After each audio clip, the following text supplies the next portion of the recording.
शिक्षा और संस्कृति की आवाज यानी पहचानी उत्तराखंड मुक्त विश्वविद्यालय आपके लिए लेकर आया है 91.2 एफएम पर हेलो हल्द्वानी। दोस्तों, हेलो हल्द्वानी एक सामुदायिक रेडियो है जिसे कि उत्तराखंड मुक्त विश्वविद्यालय संचालित करता है। हम इस रेडियो पर जहां एक तरफ समुदाय समाज से जुड़े हुए मुद्दे अलग अलग कार्यक्रमों के जरिए आपके सामने लेकर आते रहते हैं, तो वहीं विश्वविद्यालय के विद्यार्थियों के हितों में उनकी जानकारी में इजाफा करने के लिए भी हम कार्यक्रम आपके सामने लेकर आते रहते हैं।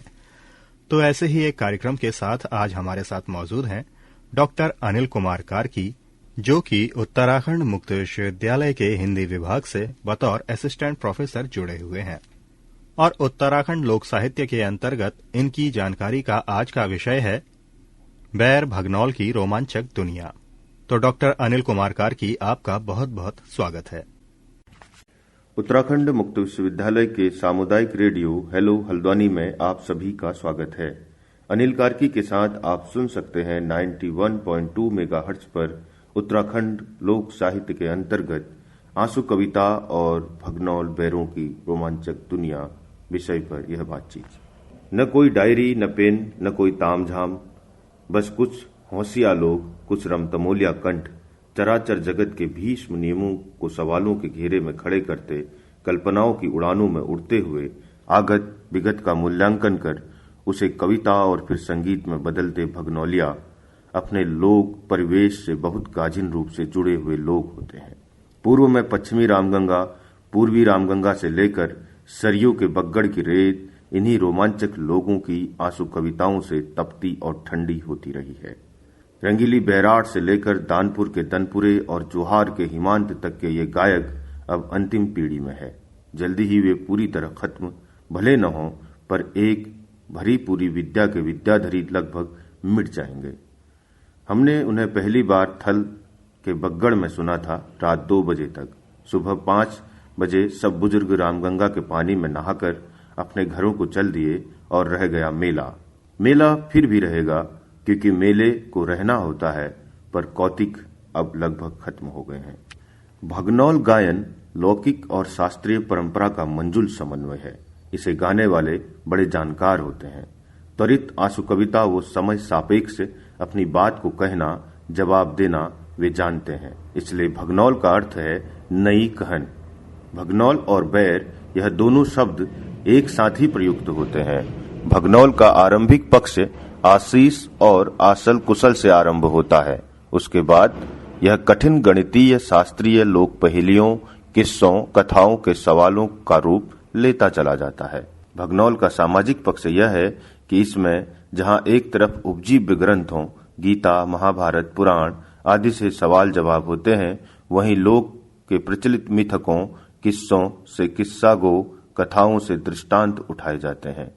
यहाँ भगनौल में कोई वर्ग नहीं होता, न कोई वर्ण। यहाँ सीधा शास्त्रार्थ होता है।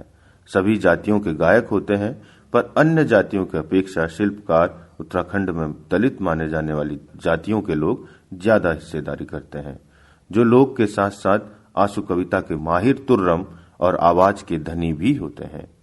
भगनौल सामाजिक, राजनीतिक, उपदेशात्मक, नीतिपरक होते हैं। मूल बात को गायन में ही कहना होता है। कभी कभी गायक भूमिका बांटता है तो भगनौल के बीच बातचीत भी होती रहती है। दरअसल यह किस्सागोई और चौपालों की कुमाऊनी शैली है। किसी दौर में यह गायन बहुत पॉपुलर रहा होगा। इसे सुनते हुए इस बात का अंदाजा लगाया जा सकता है। इसमें महिलाएं बहुत कम भाग लेती है, हमने नहीं देखा, पर मुझे पुराने भगनौलियों से पता चला कि बागेश्वर के मेले में गेवाड़ घाटी की होशियार लोगों में महिलाएं भी भगनौल कहा करती थी। संभव है पहले यह प्रचलन में रहा हो और धीरे धीरे अब यह खत्म हो गया हो। कुछ लोगों को बैर और भगनौल दोनों अलग अलग लगते हैं। यह दोनों अलग अलग होते हुए भी एक ही विधा के 2 भाग है। भगनौल नए ज्ञान के साथ कोरस देना है, परंतु शुरुआती में जब भगनौल शुरू होता है तो फसल से लेकर जानवरों, परिवारों की आसल और नई सूचनाओं को सभी भगनौलिये एक दूसरे के साथ साझा करते हैं। सल्ला को लाकड़ फाड़ो, बाजोक अचाण, सबनकी दैन हेजो, आन सिंहजू, शिखर मुरैण, आहा आहा, ओहो ओहो रे रे। गंगा बड़ी गोदावरी, तीर्थ बड़ो केदार, बहुत बड़ा समंदर, पाप कटे हरिद्वार। कृष्ण ले कंस बध करी, उतारो जग को भार। सार संसार एक मुंशार, पहलोक सबर नहजो, शिवजू तिर दरबार। आहा हे हो। दाथुला की धार, भुलिया भकार, पणची मुंसार, सिरवा शिकार। कोहाणी मार बेचनी बाजार, गरीब नगर लिनी बलिया उधार। गणेश जुले शुरू कर है, आहारे ठुलथलो कौतिक वे। शिव शिव राम राम, गणेश गुरु आहा हे हो। घरवा को मौन घरवा न रून, ठेकदार कहरवा सोन। ठेक पोला बहुत कैसे नफनई ऊन, रिटकसी रिटरुछे पुनकसी जून। आमी अघिल कह के नई ऊन, आहा हे हो रे। तो इस तरह से पहले यह शुरुआत होती है और फिर एक दूसरे से बातचीत होती है, सुख दुख लगते हैं। परंतु जैसे ही यह प्रश्नोत्तर शैली में बदलता है तो भगनौलिये एक दूसरे के साथ एक दूसरे का पांडित्य तोलने लगते हैं। यहां से यह हिस्सा बैर में बदल जाता है। अव्वल तो बैर भगनौल दोनों शब्द एक ही साथ प्रयोग किए जाते हैं, परंतु असली रोचक हिस्सा बैर वाला होता है, जहां लोक और शास्त्र एकमेक होते हैं। इस हिस्से में गणितीय हाजिर जवाबी के साथ साथ प्रतिद्वंदी को लाजवाब करने की पूरी कोशिश भगनौलिया करते हैं। अगर किसी तरह भगनौलिया जवाब नहीं दे सका तो तुरंत दूसरा भगनौलिया उसका जवाब देता है। कई बार तो बात चलते चलते बहुत दूर चली जाती है, फिर मूल सवाल पर आते हैं। एक बार एक पंडित जी ने मिथकों की बात रखी कि राजा रामचंद्र ने एक बार पूरी धरती को, जो कि कृषि योग्य भूमि थी, वह पंडितों को दान में दे दी। भूलोक के पंडितों ने सोचा और दया करके पुनः किसानों को वापस लौटा दी। बात चलती रही, एक बात से दूसरी बात निकलती रही, फिर दूसरी बात से तीसरी बात। बहुत देर बाद एक युवा भगनौलिया राजन ने इसका जवाब दिया। जवाब का भावानुवाद इस तरह से था, महाराज पंडित जी आपकी जय हो, वेदों के ज्ञाता हो, आप विष्णु हो। महाराज आप कभी खेत में नहीं उतरे, आपने तो धर्म बनाया, हल कैसे जोतते, हल तो किसान ही जोतेगा। मुझे लगता है जब राजा राम ने तुम्हें धरती की सारी जमीन दे दी होगी तो धरती पे जरूर अकाल आ गया होगा, तुमने मजबूरन फिर से किसानों को जमीन लौटा दी होगी। भगनौल में उपदेशात्मक बंद बहुत ही विरल मिलते हैं। यह अनुभवजन्य ही होता है। भगनौलिया न किसी को अपनी बात मनवाने के लिए कोई विशेष उपक्रम ही करते हैं, वहां केवल तर्क और मान्यताओं का खंडन मंडन होता है। वह अपने किस्म की अनोखी चौपाल है। आधुनिक समाजों में ज्ञान संग्रहण के समानांतर यह विद्याधर पूरी तरह दैनिक जीवन के अनुभवों को एक दूसरे से साझा करती विधा है। एक तरह की किस्सा गोई है जो कि पूरे विश्व भर के परंपरागत समाजों में अपने ढंग से दिखाई देती है, जिसमें बाल सुलभ जिज्ञासाओं, सरल मना कल्पनाओं के साथ साथ ही भोगे हुए यथार्थ और भविष्य के सपने भी शामिल होते हैं। यहाँ एक दूसरे से आगे निकलने की किसी से किसी तरह की कोई होड़ नहीं दिखती, न कोई जीतता है न कोई हारता है। भगनौल के दूसरे हिस्से बैर के नमूने यहाँ प्रस्तुत है। दाथुला की धार, दिन द्विये चार, जंगलों की 12, हाथ में बंदूक थामी, शिकारी शिकार। बंदूक की एक फेर हणी, एक गोली मार, ते एक गोली ले, झिंगुरे की घान, लटवा मसान, बार मिर्ग मरग्यान।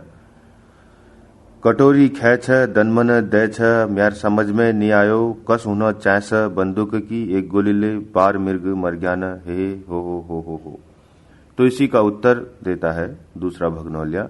भलके तुमल बात कटोरी खैस, त्यार अकल में फर्क पड़ रहे, दाथुला धार, भुलिया घार, काण कमसार, पड़नी तुषार, सुंगरक बार, यार मिर्ग पेटून भ्यार, नी आई भ्यार, 12वां सुंगर बंदूक मार ठुकनी निकान, तैगों को पधान, तब एक गोली ले, बार मिर्ग मरग्यान। हे। तो इस तरह से भगनौल एक चमत्कारिक आंसू कवियों की चौपाल है। क्या इसे महिलाएं भी गाती थी? कई बुजुर्गों ने महिलाओं के भगनौल गाने की पुष्टि की है। वे भगनौलिया कहते हैं अरसे पहले बागेश्वर के उत्तरायणी मेले और शालदेव बिखौती में गेवाड़ घाटी के तरफ के आंसू-कवि कौतिक्यार महिलाएं आती थी, खासकर चौखुटिया के तड़ाकताल के आसपास के इलाके की महिलाएं। वे बहुत तुर्रम भगनौलियां होती थी। बाद के बरसों में अब केवल पुरुष ही गायक रह गए हैं। कुछ चीजें वक्त के बहाव में बहती है और कुछ किनारे लग जाती है। इस आपाधापी के समय में ऐसी चौपालों की कल्पना नहीं की जा सकती। बहरहाल हमको इस चमत्कारिक विधा के बारे में जरूर पता होना चाहिए। बहुत बहुत धन्यवाद, शुक्रिया।